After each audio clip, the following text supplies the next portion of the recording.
Good evening, welcome to the Professor Maima Show. I hope you are doing well wherever watching me from around the world. Please subscribe, share and like this video. So today I want to talk about this conference of East African president that is going on now in Tanzania, Dar es Salaam, consisting of the president of Uganda, Yoweri Museveni, the president of Tanzania, the host, Suluhu, and then our president, President Ruto. And I don't know why Rwanda is not there. Burundi, South Sudan, Rwanda, Burundi, South Sudan, I don't know, Somali, isn't it? I don't know why, because it's an East African conference that's designed to bring this East African community together, isn't it? That's what I'm saying. We are very small countries that are working in silos. In fact, during the conference, Museveni talked about that countries like China, India, and America, and also Russia have gone to the moon, space. And because they are big sizes, when countries like England, our former empire, former colonialist of most of Africa, US, France, also colonial power, they were big empires back in the day, they have not gone to space. So saying the argument of President Yoweri Museveni of Uganda was that it's about size. That's what I'm saying. In Africa, we are small silos. That's why East Africa should be one country. That's what I'm saying. East Africa, one country. East Africa, one country. And the reason I'm saying East Africa should be one country is because at independence, we started the East African Cooperation. Initially, it was two countries, Kenya, Uganda, Tanzania. And then after a while, because of foreign interference, it collapsed. You know, it was the days of the Cold War. It was the days of the Cold War between the superpowers, then Soviet Union and then America. And then Soviet Union collapsed, so it remained America. So there was no need for foreign interference because Tanzania had chosen the path of Soviet Union. This for the young Gen Zs had chosen the path of Soviet Union, while Kenya and Uganda had chosen the path of capitalism of America. That's why you find that the initial East African Cooperation collapsed. So many years, the early 2000, I remember, was a young man. I think this was 2001. If I'm wrong, I was in my early 20s. Then I remember President Moi, the late President Moi. Then we also had Mukapa. I think we also had Museveni. Museveni has always been around. They revived it, isn't it? That's what I'm saying. East Africa, one country. So now when they revived it, it never went anywhere. The starting point of any East African cooperation should be that these countries, first of all, should have a common passport. Me, Professor Maima, when I'm traveling to Uganda, I should not be put at the border. I should not be put at the border for hours. Someone is checking me because there's a lot of, traffic. The common passport should be so digitalized that the customs officers just take a minute to scan you and then you pass. They just have these days is days of technology. You should not even be getting out of the bus. They enter the bus, they ask you your passport, they scan like this, they see the data is you, they just scan, they see your face, you look the same, that way, that way, that way. If someone doesn't have the passport, they have their own protocol on how to handle it. He or she can be told to step outside, and then the bus company or the transport company that is carrying him can come and pick him later, so that you spend less than 10 minutes on the border. So that will ensure that number one. Number two, let's have common rail transport. I want rail to be going around East Africa to reduce these things of trailers on the road that cause traffic jam, cause road accidents, and all that. So we have this rail network across East Africa, combining everywhere. And this can be done. Our SGR is stuck in Naivasha. Tanzania has built an SGR across the country. Big up to the former president, the late President Magufuli. Uganda, I don't know what's going on. Rwanda, I don't know. But in the next, because now our president, Ruto, is the chairman of the East African Cooperation, he can start with that. First of all, a common passport to ease movement of goods and services, and then a rail transport that can be done in these remaining 3 years. You need just build. These things are on a paper, there's money. Just start building and connecting. Museveni brings his to a border, we connect ours to the border of Kenya, Uganda. Tanzania also brings its rail round to enter Uganda. And then Rwanda also connects to Burundi. South Sudan the same. I don't know about Somalia, they can come on board in some way. We have done.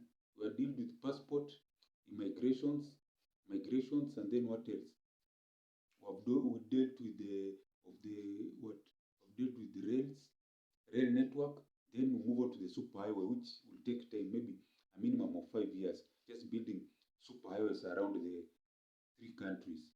And then now, as that is going on, we need to work together on what do we have. We need, like the M7 says, we need to go to space, but we don't have the funds, isn't it? But we have human resource, we have land, we have animals, we have rain, we have rivers. Let's sit down, all the countries, and see how can we industrialize, it's called what? Industrialize East Africa in the next 10 years. 5 years is just massive investment in agriculture. We want to convert the whole of East Africa in one big farm, so that if you're a young man and woman, if you cannot farm, you can work in an industry.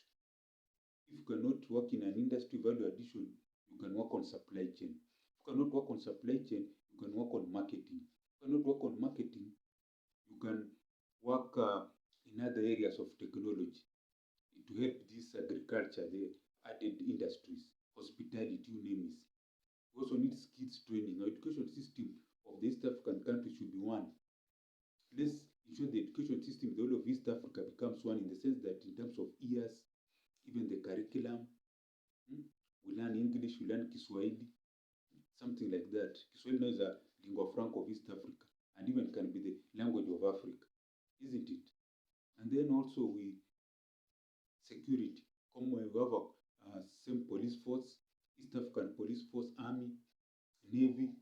We align ourselves with the way I look at it, we should align ourselves now with it's called the BRICS. Yes, I support Trump, but the best advantage for Africa is BRICS under China. China is hungry for growth. The American people they are now satisfied. They're belching, they're tired. But Chinese are in a relay. They want to win. So you either align yourself with the fighter who wants to win the fight, not one who has won and now is just doing it for the sake. There's no fire in the belly. There's no fire in the belly of America in terms of political and economic dominance of the world, but there's fire in the belly for China and India and Brazil. You understand? That is the way Africa should align itself. And as we align itself with BRICS, even Russia, we get a country like Russia to help us in terms of satellite. We start with satellites, and then within 10, 20 years, we start taking our people to the space. Because we have many Elon Musks in Africa, but what they lack is opportunity and resources. But as a continent, we cannot develop if we don't have those resources. What have I said? We start with agriculture, we convert the whole of East Africa in one big farm, we do value addition for industry, we do technological advancement through research, empower universities, put in billions, do cooperation with China, because it's now at par with America in terms of space research. We also start taking our small spacecrafts into the moon. Then we start taking our people to the moon. In no time, we'll be at their level. We have the youngest generation, but we are making them idle, teaching them to be like our generation was destroyed with office jobs. You see, if you want to be rich, you cannot be in an office job. 8 to 5 job won't give you richness. It will give you survival. Then when you age, and then you don't have the strength to work in that job, they kick you out. They bring in new blood. So what do? But if you are skilled, what I'm talking about, your education system, we get rid of these password systems from the developed West who don't help us. They're not aligned with our environment. We get an education system that promotes East African cooperation, use of Kiswahili as Number one, language is what connects people. You cannot develop in another person's language. China, they use Chinese. Russian, they use Russian. Indian, they use the Indian language, isn't it? So we cannot develop if we don't have our own lingua franca starting off. We don't have our agrarian revolution in terms of agriculture. We can feed ourselves and do value addition. We can start making our own things, electronic gadgets, and then through cooperation with the BRICS, that is Brazil, Russia, India, China, South Africa, we start making spacecraft, space travel. We start with satellites, and then with time, through cooperation, we start taking our people up there. Then we also, who knows, in the next 50 years, will be dominant in terms of even artificial intelligence, robots. You understand? That's what I'm talking about, the what? East Africa, one country. We cannot develop if we're these small countries, small silos. A country like, there's some countries here in Africa, I don't want to mention them, they're too small. They're like a town in Nairobi, a town in Kenya here, and then they're a country. How can they survive? The people are just hand to mouth. The economy is just expatriate money, is it? They call it expatriate, yes. Most of the people in those small countries, they work outside, and then the country relies on the money they bring from outside. That's not a country, isn't it? So that's what I'm saying. East Africa, one country.